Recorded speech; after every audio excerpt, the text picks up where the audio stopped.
and the elements within it, like head and body, becomes its children.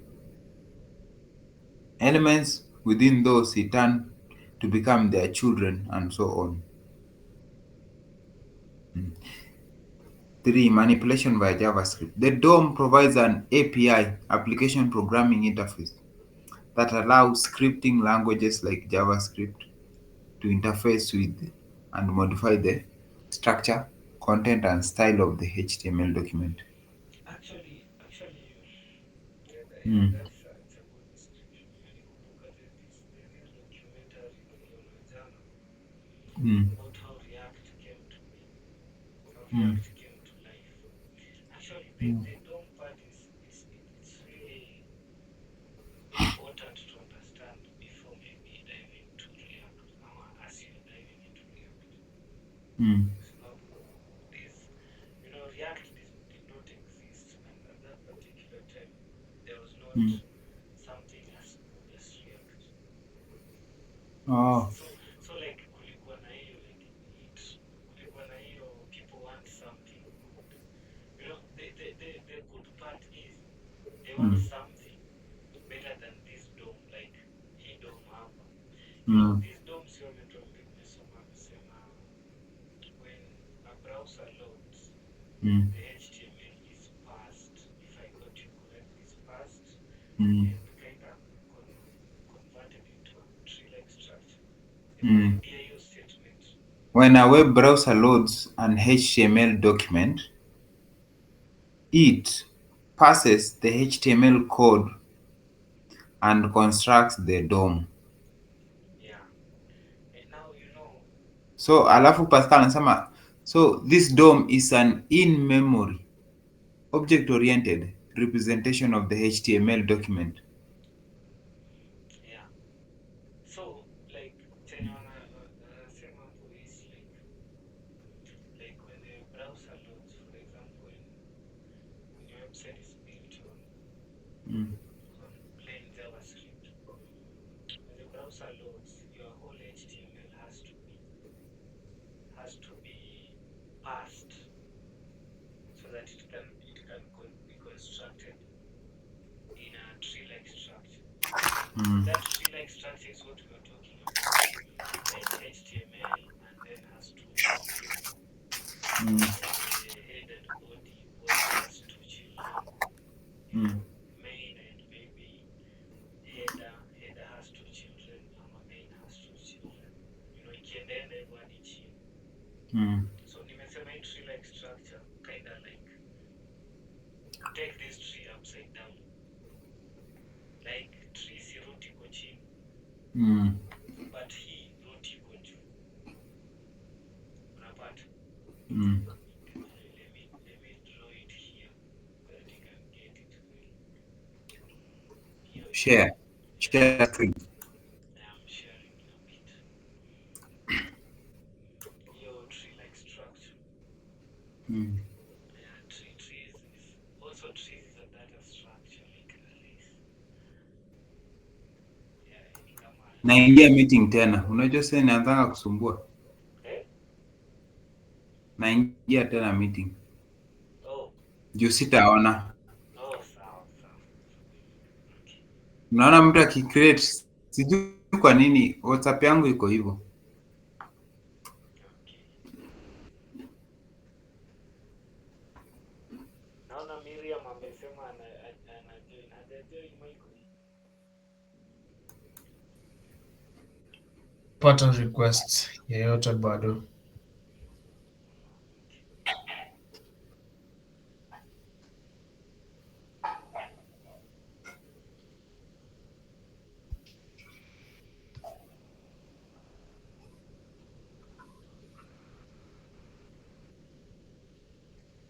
Morgan amerudi, sitaki nianze. Eh? Umerudi? Niko sawa. Okay. Mmesha screen saizi? Na share in a bit. Okay.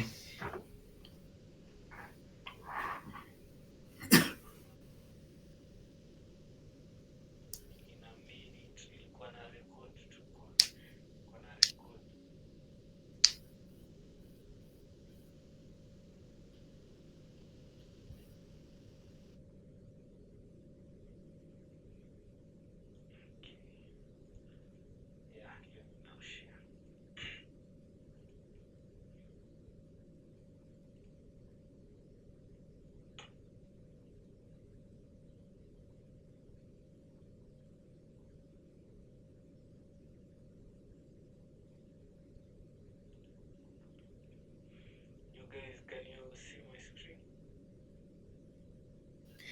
Yes, saizi naona. Nice. So yeah, I was saying, well, when you say a tree-like structure, kinda geuza hii tree-like structure such that inakuwa hivi. This is the root. This is the root, right? Na tumesema this root, let's call it HTML. Let me remove this here. You know why? Let's call it HTML. And then tumesema this root. So yeah, this is the root. Get to a root. So tumesema bend this tree upside down kwa sababu root inakwanga chini normally. Hapa tunaweka juu.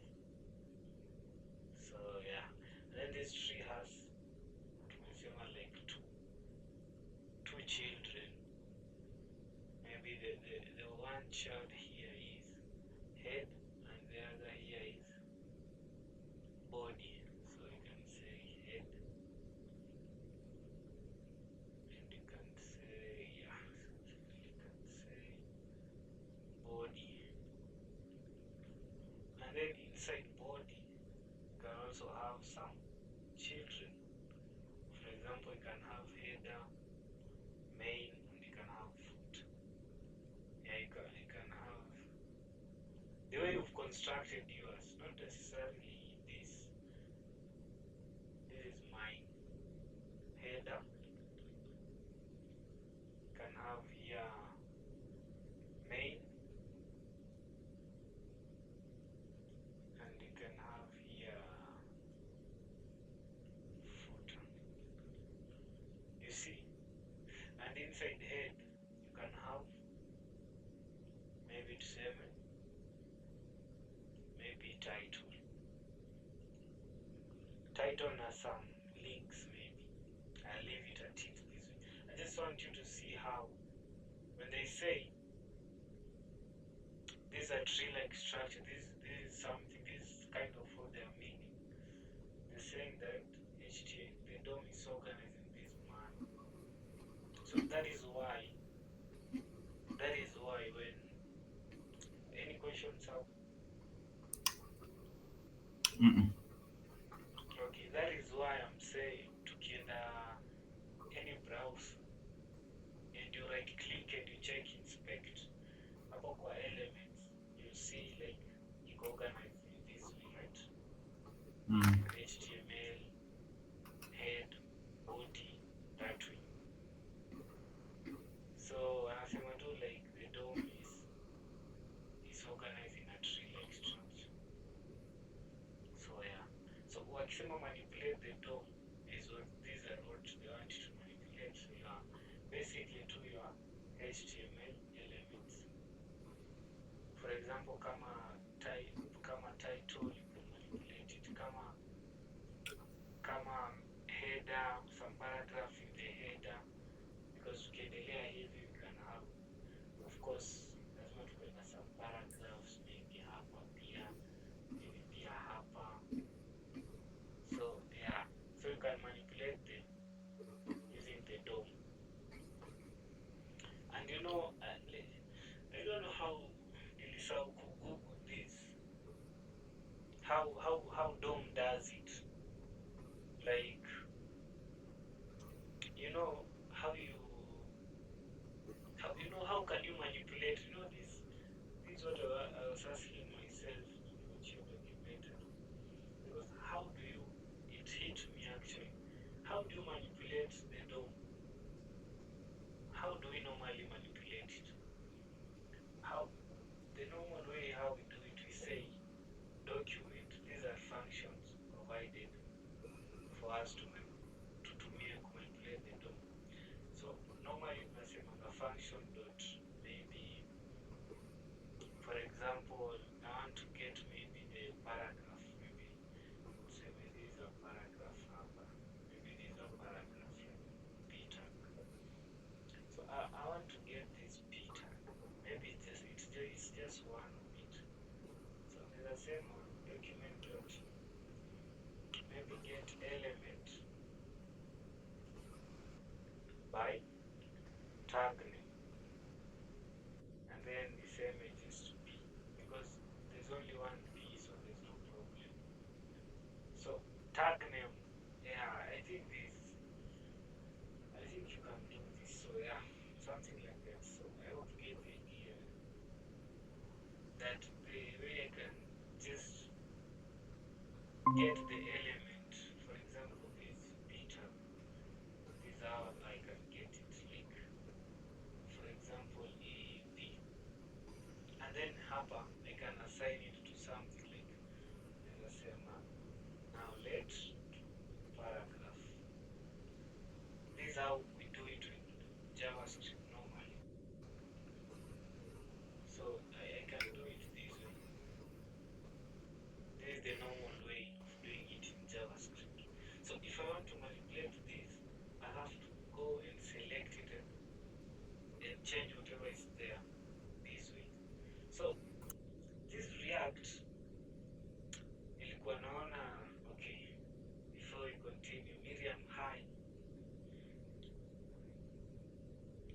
Hello guys, mkoaje? Poleni nimechelewa.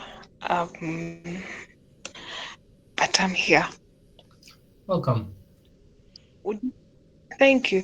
Would you kindly reintroduce the topic? Then I think najaribu kuflow with the picture here. Naelewa most of whatever is Karibu happening. sana But Miriam, karibu sana. asanteni. Eh, ni Tunataka topic about tunataka. DOM manipulation hapa. Sorry? DOM manipulation. Okay. Sawa. We can Okay, continue.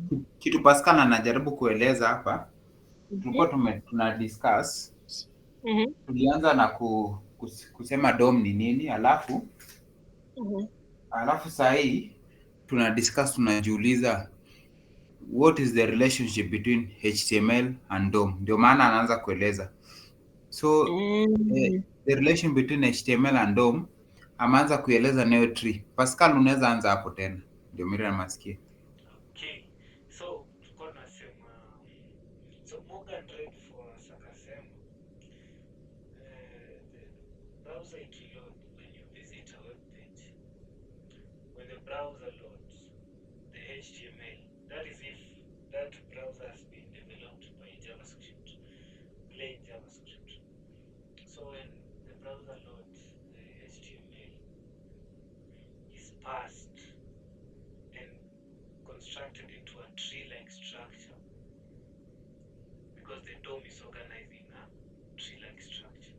So I was just trying to show it visually what they mean by the DOM is organized in a tree-like structure.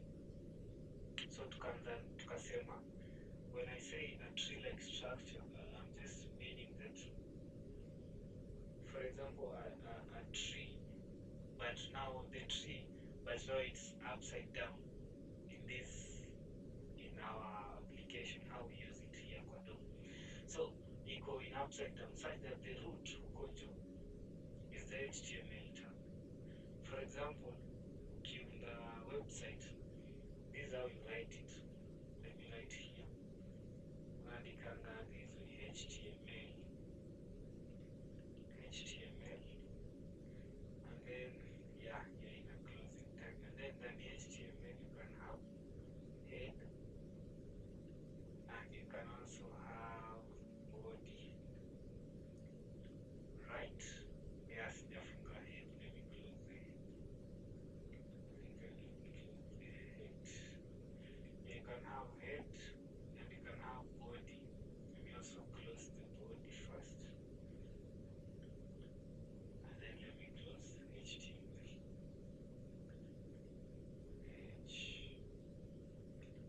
Wow, HTML. Yeah, I hope sijakosea syntax. So yeah, this is how you write it. So what I was just saying is, as you can see, HTML is sort of our root element. What I mean by root element is the topmost, the top parent. In this case is HTML tag, child under HTML, it's either it's child or grandchild or kituku, kituku, kitungu. Yeah, hizo manini. Kilombwe. Yeah, kinongo, imekuwa kitambo nikisikia hiyo jina. Yeah, so yeah, this way. So in this case tumesema HTML is our root. And HTML has two children. Like ukiangalia hapa ni head and body. These are the only two children of HTML. Yeah, inside the body you can also have children. So unaweza ingia body hapa nipe children. For example, header. This way. Yeah, na closing to assume tu. Sawa, acha tuna close. Yeah. Yeah, okay. And then you can also have main. Yeah, tatumia tu mbili. Main. So yeah. So also body can have children.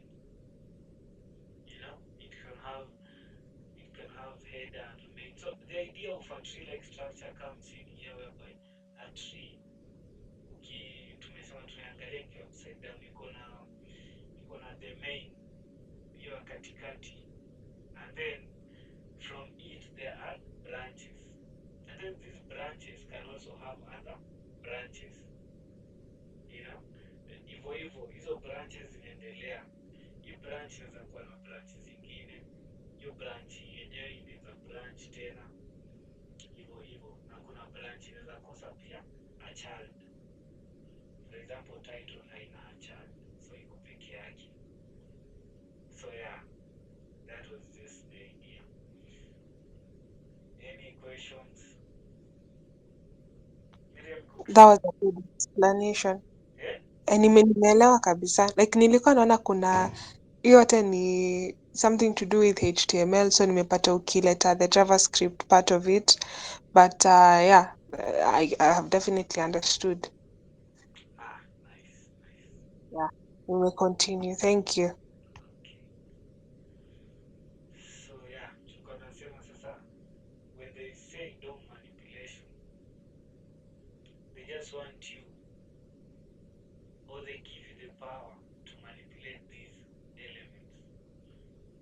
For example, that's now where the interactivity comes in.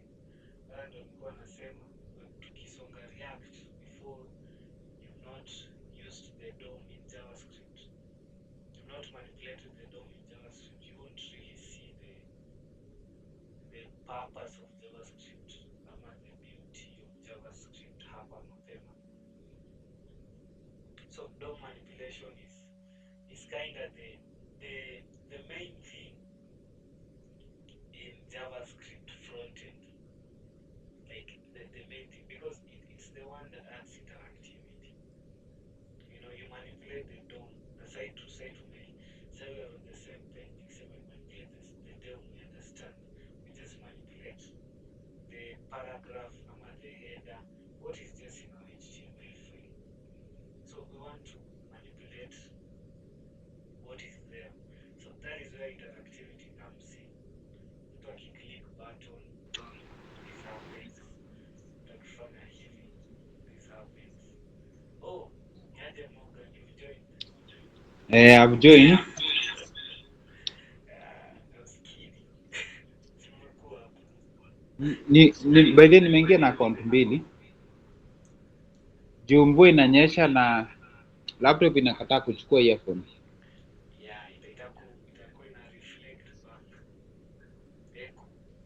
Kwa hivyo nifanye aje? Miriam ameunmute. Oh, sawa. Kwa moja, like toka kwa maybe the one that's not working. Ama ni iya Morgan ama ni Musava, ni gani ifanyi kazi? Ni Gani laptop. nasumbua? Okay, Aha, laptop inakataa kuchukua aha. earphone. Sijui kwa nini. Pascal, hii laptop mbona inakataa kuchukua earphone? Ah, Cheki ni settings yako ni ya side tu. Niende aje kwa settings? Okay, like okay, ukitumia comp normal sinachukua earphones. Asijai nimenunua earphone juzi. Okay, Na so nilikuwa najua siku za mvua zinakam. oh, okay, so cheki hapo kwa settings yako ya microphone hapo chini, si unaona hiyo ka arrow yenye iko kando ya mic, hiyo audio Ah, settings. kuna hizi arrow mbili zimezunguka hivi. No, like hapo kwa audio settings yako kwa microphone. Mimi naona tu microphone. Yeah, okay. Uko kwa simu? Niko kwa simu lakini pia naangalia laptop. Okay. Kwa simu sijui aje, but kwa laptop kuna audio settings hapo.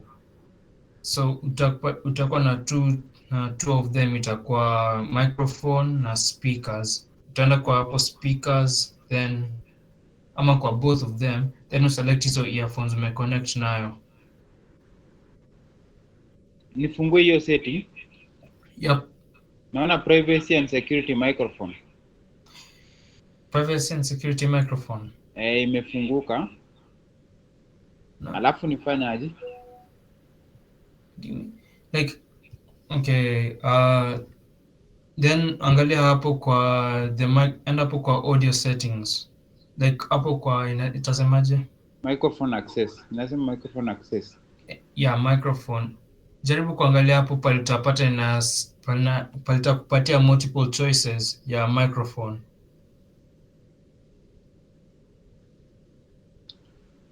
Na niambie tu microphone. Anyone using this device can choose if their app have microphone access when this is on.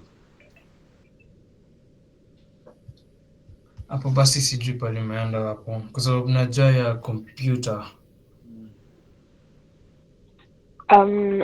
Morgan, you try to share your screen Acha ni share ndio ndo muone. Michael akusaidie ama Eh. yeah.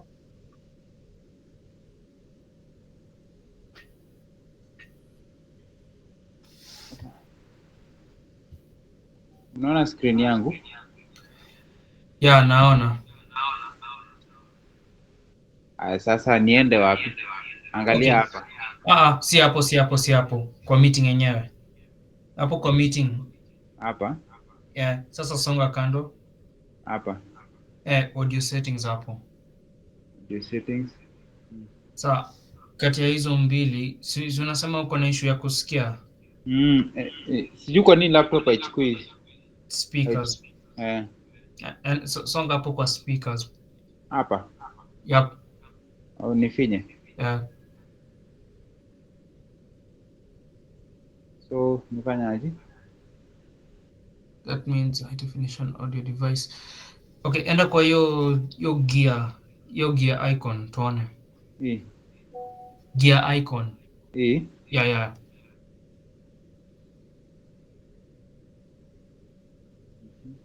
Enda hapo kwa microphone kwa sababu inaweza leta Microphone is off, ananiambia hivyo. microphone is off. Okay. Panda juu kwa hiyo hapo kwa unaona kando ya hiyo refresh button hapo juu, angalia kama umepatiana hapo permissions. Refresh button gani? Okay, so unaona pale hiyo URL ya meeting iko. Nitoe hii kwanza. Ya toa hiyo. Sasa panda juu. Hapa. Juu. Sasa songa kando pale kuna hiyo padlock icon. Yeah. Yep.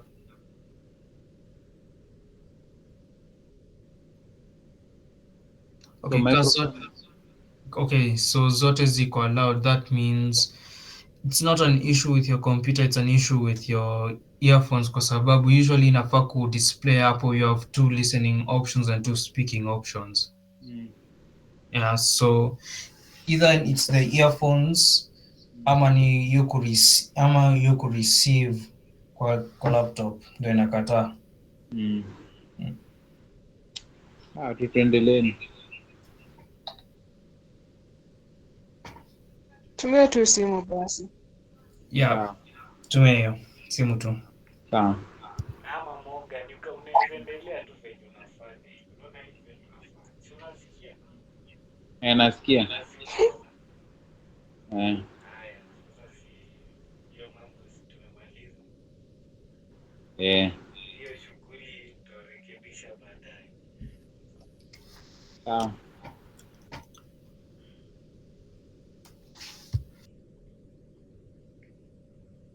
Pascal umeruka uhuru. Ati Uhuru ama Uburu? Uhunye. Oh, Morgan bana, unajua nilikuwa nimesikia Uburu.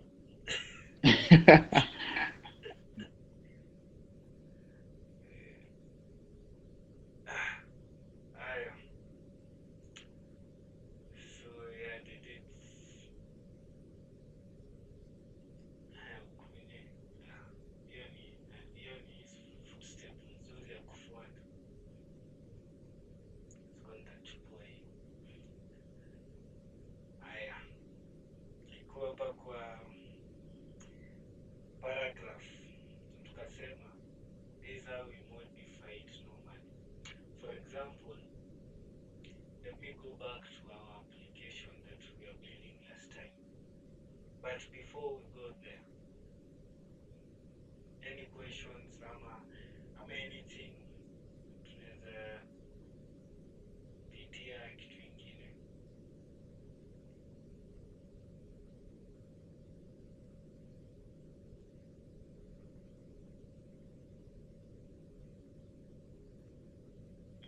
Okay. So tarudi kwa VS Code yangu.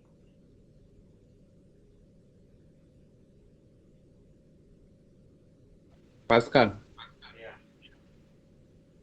So nilikuwa nasema Yeah. nilikuwa nataka tuangalie hizi methods alafu tu discuss ndio tuendelee. Tuangalie method. Hizi methods za DOM. Oh, okay. Nice. Nataka tuangalie tu 4.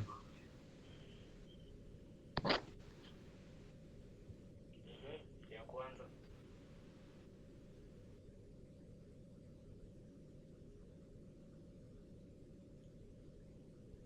Okay, ya kwanza ni yenye iko hapa.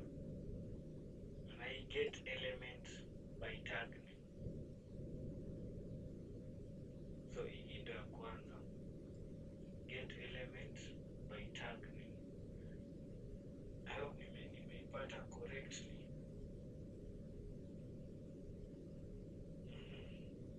So what this does is that kitu ya kwanza ukitaka kuselect maybe an element by its tag. For example, in paragraph tag, in header tag, in main tag, in footer tag. So if you want to select it, you say document.get, yeah, nimekosea spelling, .get element by tag name. So this is the first method tunaweza angalia. The second one ni get element by ID, and then in round brackets you pass in here the ID. This is how, if you've given the particular element an ID. For example, if I give this paragraph an ID, if I give it an ID, maybe of, let me give it an ID. Let me say this has an ID of maybe D tag. Yeah, you can give it ID of anything. So this P tag, I'm gonna put it here. P tag.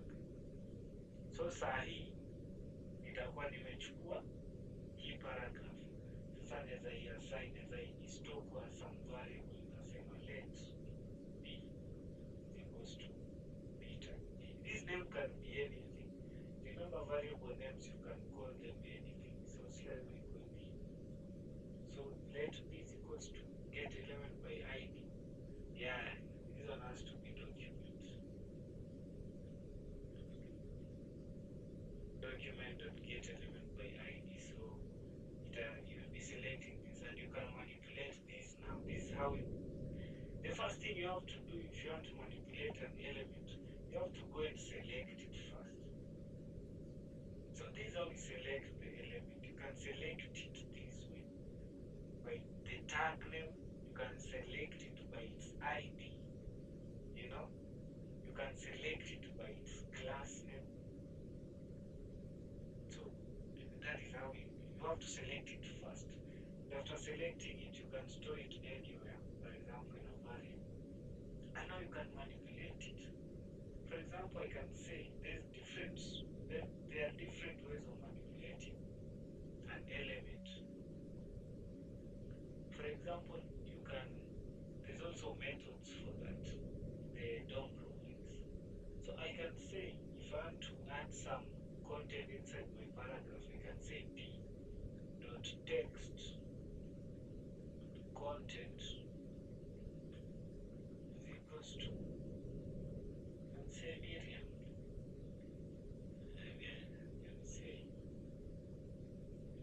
hello.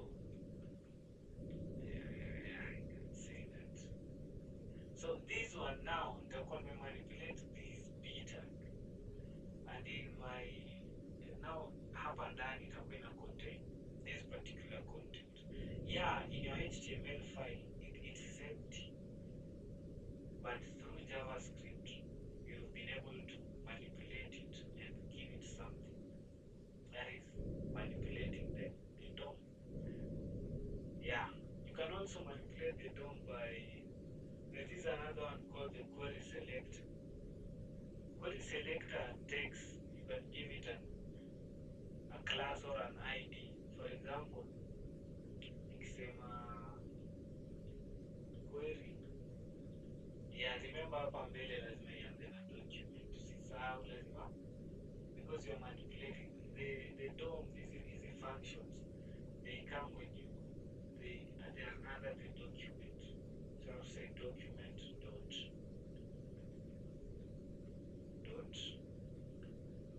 query select, and inside here you can specify either maybe kama ni ID, you know the syntax of ID ni hash. So in this case hash b tag, alafu kama ni class itakuwa dot hapa mbele. So yeah, this one also you can store it in a variable and manipulate it.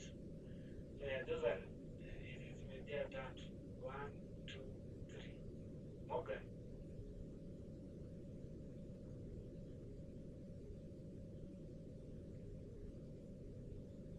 Morgan alipotea. Niko nasikia tu. Unasikia uone? Nasikia, naona pia. Oh. So tuongeze moja. Method ingine.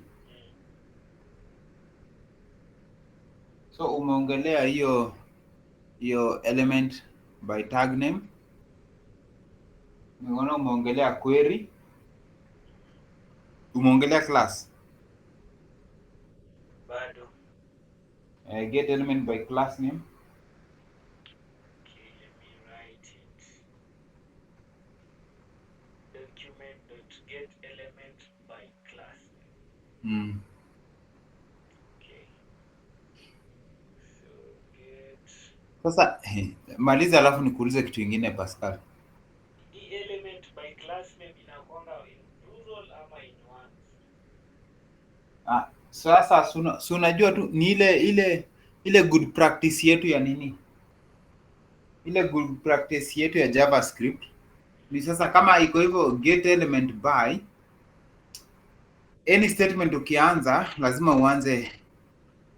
Hebu ulize swali vizuri. I'll say is it get element or Yeah, class ni elements. Yeah, yeah. Mm. Yeah, class ni Eh, element. elements. Yeah, we should be Plurality. keen Eh, because when you say get elements, it returns mm. an array, Eh, not the individual mm. element. Because a class, Mm. a class, the thing with a class in a you can give it in many groups compared to the id, which is uniquely maybe for a particular element. The classes, there's a Mm. many classes, so it will return an array. So for example, there's a compare this the same class and this the same class. So it will return here both elements. So yeah, we should be keen and differentiate these elements. Okay, ulikuwa unasema aje before nikukatize? Nataka umalize ndio niulize kila mtu hii swali. Nimemaliza. So, how is this thing relevant in the real world? DOM manipulation, how is it relevant?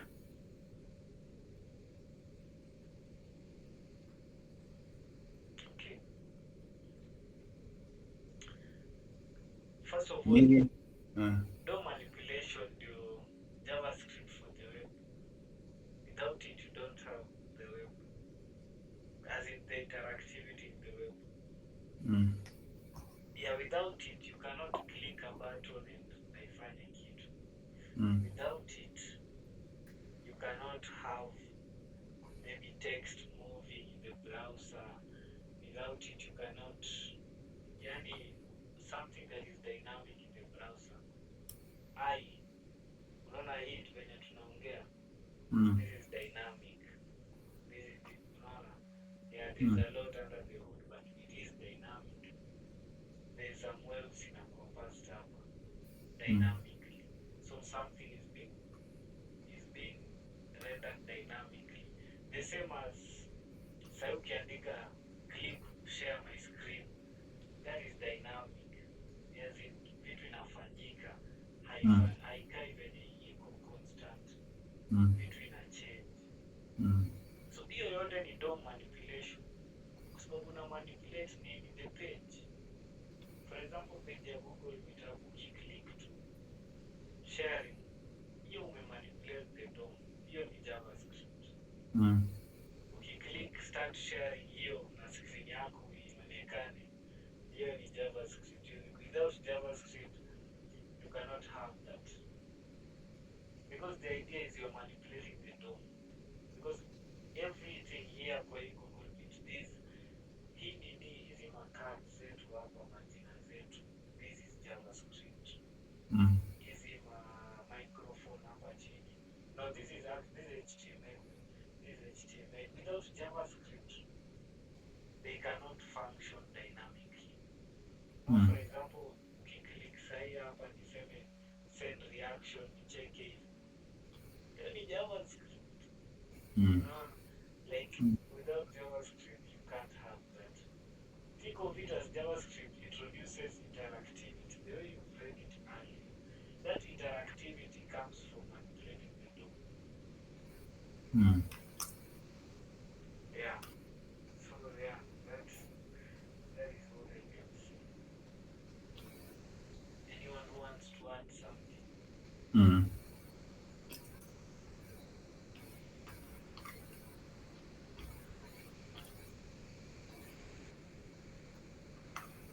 I hope umeona importance ya DOM. Nimeona. Yeah. Lakini sasa with the time tu nitaelewa venye how this thing is being applied in the real world. Yeah. Now the real world is how now we are saying. Unaona vile tunasema hapa you select it. Mm, Tumia hiyo method. Ukiselect ndo unaimanipulate. mm, Hivyo sasa ndio inatumika in the real world. Sahi ukielewa tu DOM manipulation, wewe mm, unaunda website, wewe anza kutafuta kazi. Ukielewa DOM manipulation, anza kutafuta kuambia watu wakuletee website watengeneze. Mm. Kwa sababu ndo manipulation umemaliza, sio ndo interactivity.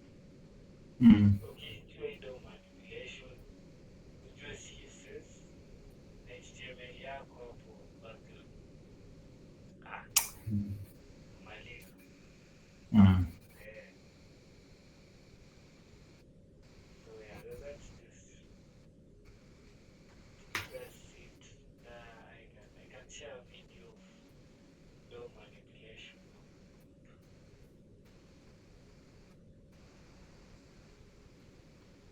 So yeah, I'll share a video and I share the net ninja. And I share it's a playlist. See playlist. Let me look at it and I'll finish to my link up. AI is changing the game for app development. So yeah, actually to my link here, part one. We can go all the way up to part 6, part 18.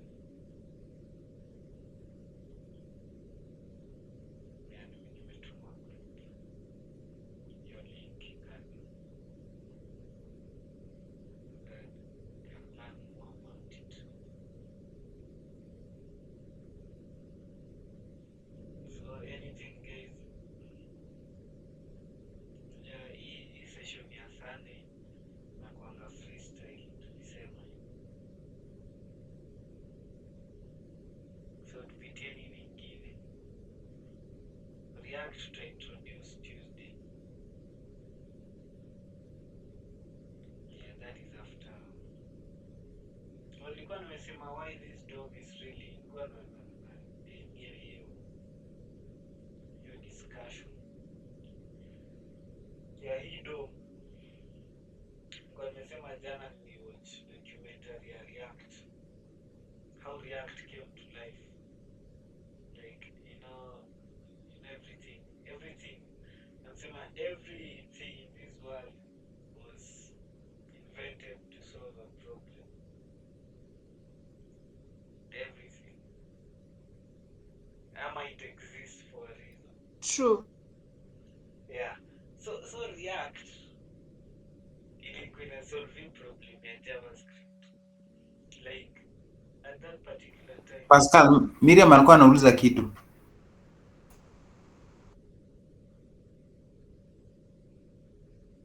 Kwa sure Miriam ulikuwa unauliza kitu. Bana sikuuliza. Nimesikia tu. Mimi nimesema true, like I agree. Oh, I agree with whatever Pascal is saying. oh. Yeah. So nilikuwa nasema this now React. Nitashare documentary actually. Acha nishare sai, let me look for it. Let me search. One pia documentary. Kuna scroll YouTube usi.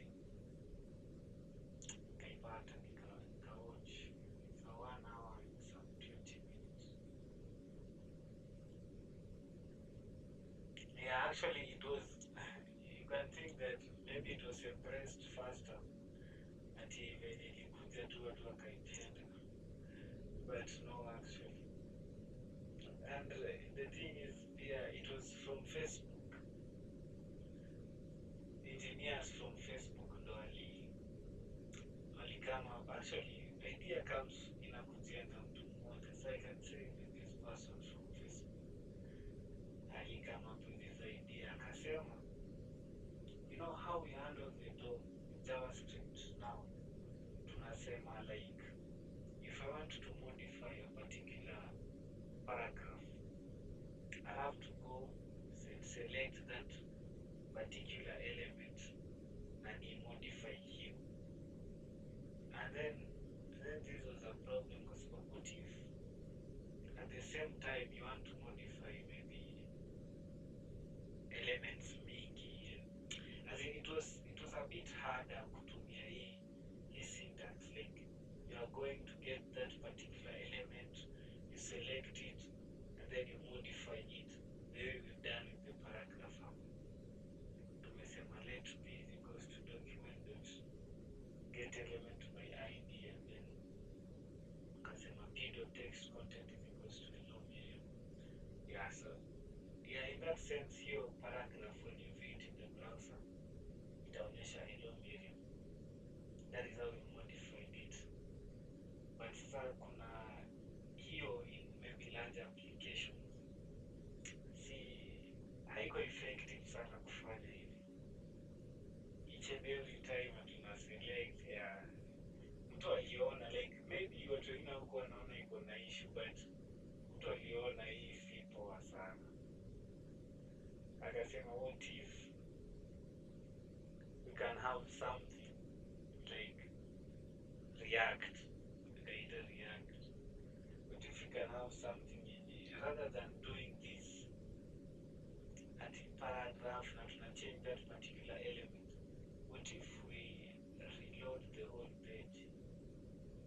As in, it is expensive ukiona hivyo like watu walisema it's kind of impossible kwa sababu the thing is like you want to remove everything on the page na uweke something new at once na it take only a second or something. So yeah, it was impossible at that time. Kila mtu akisema it is impossible. And yeah, React came to life. Sasa idea ilisukuma sana. Na pia juu ilikuwa Facebook pia. Of course ilikuwa na some criticism but here we are. Tuna nini? Tunataka kusoma React. Yeah, someone invented it. Not the whole thing but years go by kila mtu anaongeza something. Na hizo vitu wanaongeza tunasoma.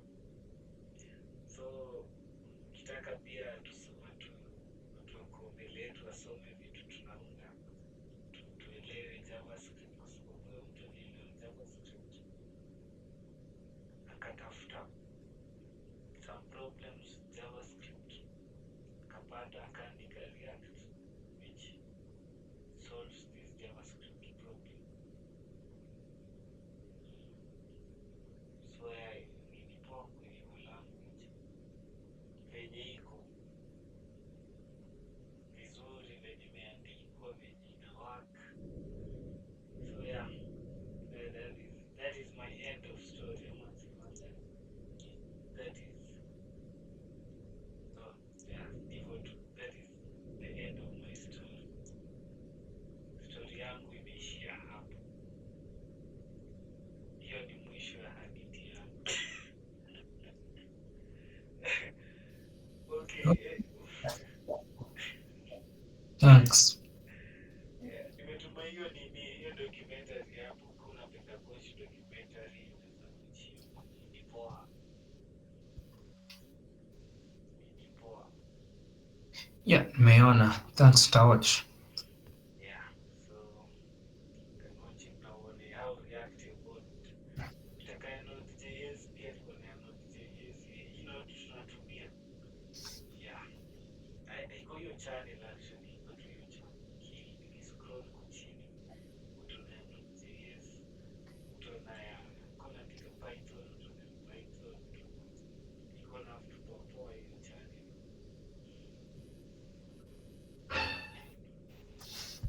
So guys, mtu mwingine ako na something. Asante Pascal. Thank you. Nimekaa nikakumbuka iko Morgan alikuwa anakuita. Umemute Miri. I was saying like thank you. Oh, nimeamute. Nasikia. Yeah, Tunakusikia, lakini yeah. but you're breaking. I don't know why. Okay, let me look for the perfect spot. Sai. Yeah, tunakusikia. Niko sawa? Okay. So I was saying thank you Pascal for taking us through that session. And I see why Morgan was calling you a grandfather. Like the joke that was there a while back. I see why. But thank you so much. Yeah.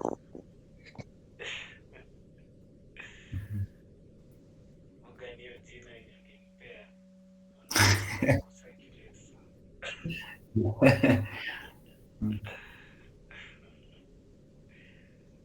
Yeah. So nani ako na story tusikie, leo tuko na time. Okay. Pascal, umesema kitu ya maana hapo. Mhm. Umesema everything was created for a reason. And the main reason of everything to be created was for that everything to solve a certain problem. Sindio? Yeah. Come to think of it, even man was created for a reason Yeah, very true. mm, by the ancient of days. Yeah. Umesema nani ako na story? Sorry, pole Akimoga. I'm sorry, let me cut you short. Mm. Ati mmesema man was created for? A reason. And what was the reason? Now, I'll give you the reasons. Okay. Wacha Okay, basi now, nisikie kama nimesikia kitu. Okay, continue. okay, man was created for a reason. Now, ukisoma Bible yako vizuri, and by the way, guys, I like reading a lot. And one of the books that I like reading is the Bible. Because one, the Bible improves the quality of your life. It edifies you. And then there's a way it sets you apart.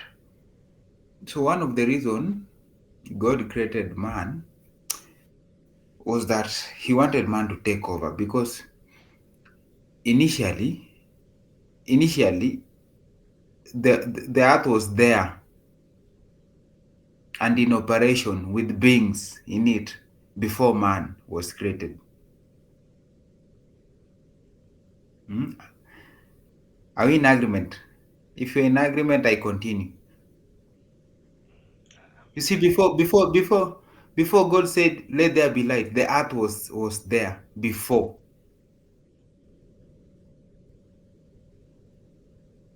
Does anyone want to object? Has anyone anyone with a question? Am I continue? Miriam, you want to ask me something? I'm listening. Before God said, "Let there be light," originally earth was there, present, kicking, and there were beings there. But they were not human beings, they were beings in operation. So the first earth was judged, and there was utter destruction. So when God destroyed the first earth, he recreated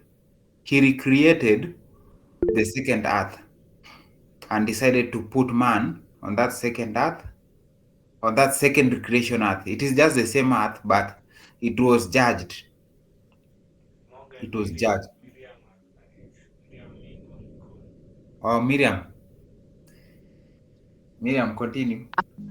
Being the curious me, I'll just ask, Uh, where do we get this? Sorry. Like, where is the evidence? Where do we get this? Okay, okay. I'll give you evidences. Okay. Okay.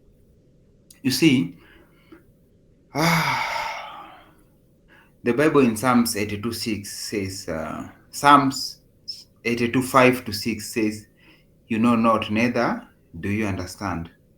You, we know not, neither do we understand. We walk in darkness." 6 says, "You are gods and children of the Most High.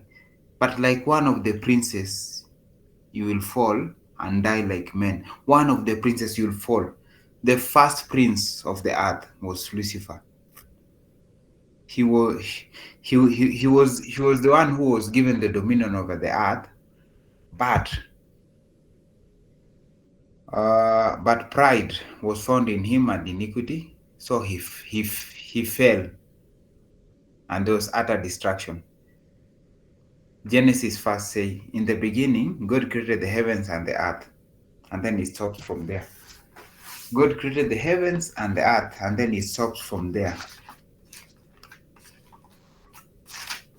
In the beginning, God created the heavens and the earth. Full stop.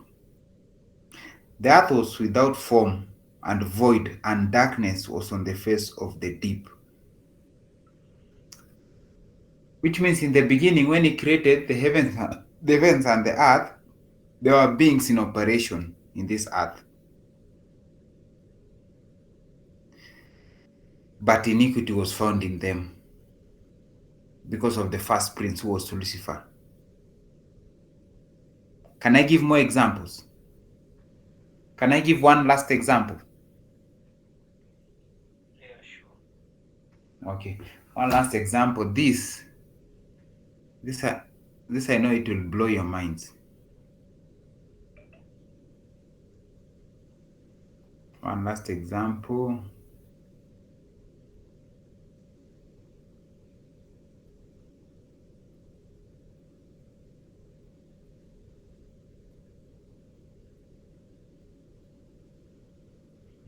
A minute, guys, a minute.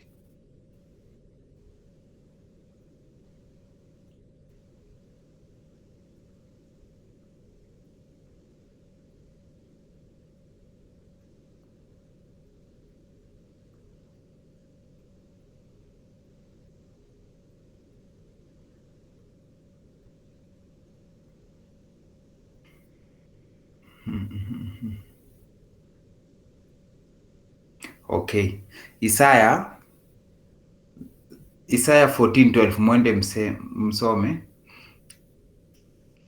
in the King James Version says, "How art thou fallen from heaven, O Lucifer, son of the morning? How art thou cut down to the ground, which didst weaken the nations?"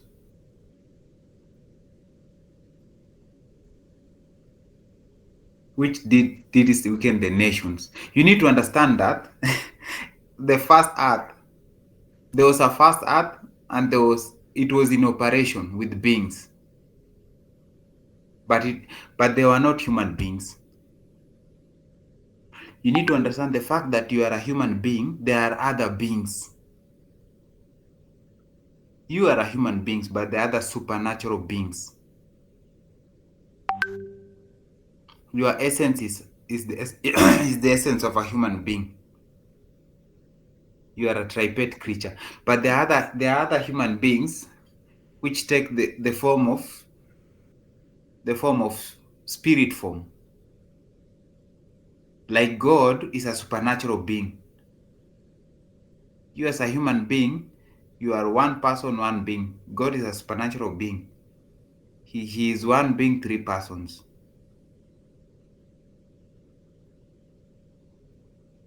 Are we in agreement up to there? And the highest ranking beings, according to the Bible, is the 20 and 4 elders. Those are the highest ranking beings. They co-rule with God. And then you have principalities, power, dominion. You come down. You come down to angels, up to the last beings, the demons. So initially, Question. go ahead.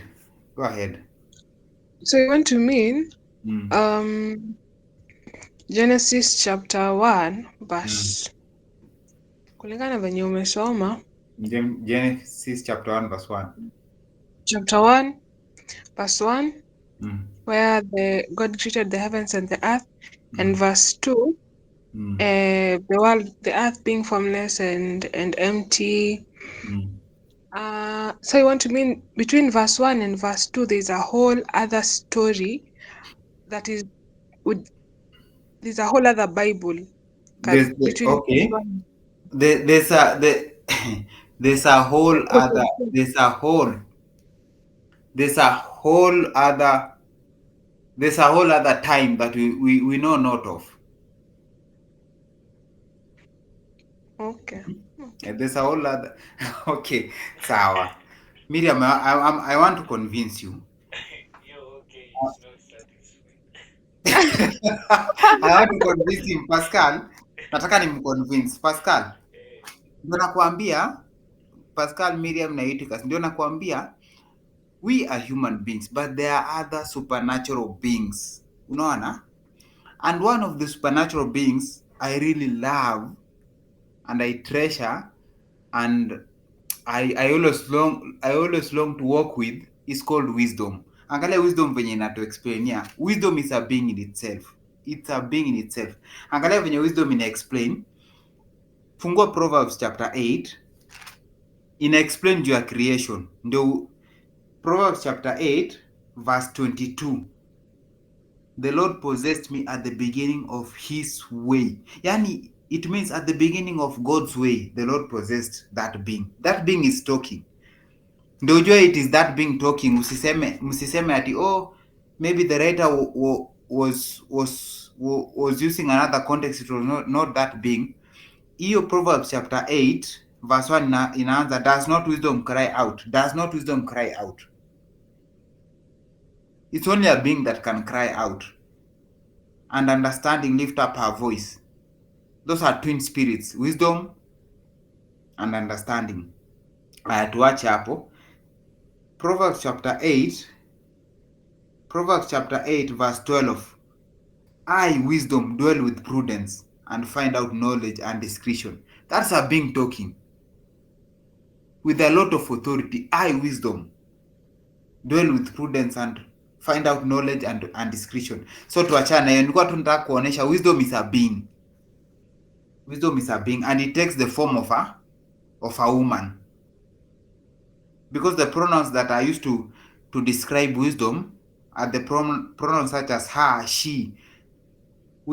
Proverbs chapter 9, wisdom has built her house. She has hewn her 7 pillars. It's a being and it takes the form of a woman. Such beings, they are not only in spirit form, they have something called the celestial bodies. If you read the Proverbs well, you'll hear the being saying, I'll pour out my spirit on you. If you heed to what I'm telling you. Such beings have a body called the celestial body. That is the body that you'll take after you come out of this body. That is only if you'll go home. So Proverbs chapter 8 verse 22, the Lord possessed me at the beginning of his way. Nataka naoneshe venye hii being inaeleza juu ya creation. Before his works of old, I've been established from everlasting. Everlasting, that word is only used to refer to God and nothing else. Everlasting is something that has no beginning and end. From the beginning, before there was ever an earth, when there were no depths, I was brought forth. When there were no fountains abounding with water, before the mountains were settled, before the hills, I was brought forth. Chapter 26. While as yet he, and that being also acknowledges God with reverence. While as yet he, meaning God, had not made the earth or fields or the primal dust of the world. When he, meaning God, prepared the heavens, it's a being talking and it is referring to God. When he prepared the heavens, I was there. When he drew a circle on the face of the deep. You need to understand, when God was creating the heavens and the earth, they were both created at the same time. So the deep is a body of many waters. The deep covered the heavens and the earth, but it is saying, it is even giving us an account of creation, how things happened. God drew a circle on the face of the deep. Drawing a circle on the face of the deep, it was just simply he was creating the clouds. So he was separating the waters from the earth and the waters from the heavens. When he prepared the heavens, I was there. John 27. When he prepared the heavens, when he drew a circle on the face of the deep, when he established the clouds above, when he strengthened the fountains of the deep, when he assigned to the sea its limits so that the waters will not transgress his command, when he marked out the foundations of the earth. You see, it is giving us a very different account from Genesis. So Miriam, unaona venye unaniambia Morgan, so kuanzia Genesis chapter 1 mpaka 2, there's a whole lot of story you don't know. Yes, read your Bible well. Read, the information is littered around. It is in bits. So if you read your Bible with understanding and a lot of curiosity, you'll be able to you'll be able to sieve information together. You'll be able to sieve information together, and things will now make meaning. Hmm? So if I tell you that there was an earth and there was utter destruction, so man was formed after the first prince had fallen. Trust me, believe me. Now, the basis of our story was that man was created so that he can bring the government of God on the face of the earth. Because the first earth was corrupted by the first prince, so everything was in chaos. So God needed to create a man to bring order back, to restore order back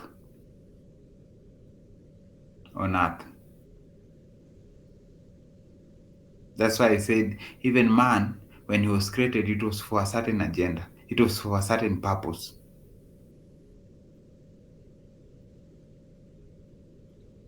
But in that, One more maybe last question, eh, Morgan. yes, Sorry. it's okay. Um, why did so man was created to To bring bring God's government on earth, unaona? Because the first prince had okay. fallen, unaona? He wanted to ascend. He wanted to be like God. Pride was found in him. He wanted to be like God. And he felt like, Okay, so my question is, mm, why did God take Adam and Eve out of the garden after they had eaten the fruit? okay, you see, you need to understand, you need to understand that word Eden. You see, that word Eden is not like that word Eden is not like it is a literal place. Eden is simply the presence, no, the presence of God. So because God is so holy and he cannot withstand, or his eyes cannot behold iniquity. They had to be chased away. The word Eden is the presence of God. They had to be chased away, but God had an agenda of restoring man back to him by bringing his only son. Because his love, the love that he had for us was too much. Some people refer to it as the reckless love of God. The only thing that is so reckless with God towards us is his love.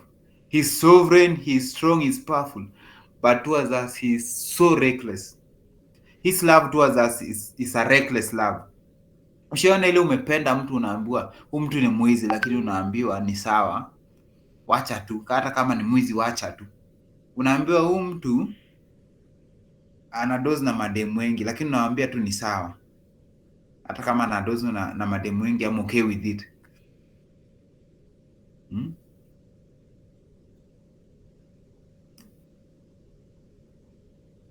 That is the love of God towards us. If men can love to that point, we as men, we can love each other to that point. Imagine the love of God. To an extent, he gives his only son. His love towards us is too reckless. That's why the devil really hates you, Miriam. You know, when he fell, he was never given a second chance. Hmm? He was never given a second chance, but God gave you a second chance. To a point, he came for you. Adam, where thou art. God is omnipresent. Omnipresent does not allow him to ask that question. Adam, am I to go looking for Adam? He knew that Adam had fallen when he was on his throne, but his love was too much for us. To an extent, it compelled him to stand from his throne. Adam, Adam, where thou art? I'm hiding. Why are you hiding? Have you eaten from the forbidden tree? The woman you gave me. It is the love of God that compelled him to stood up from his throne. Pascal. God loves you guys.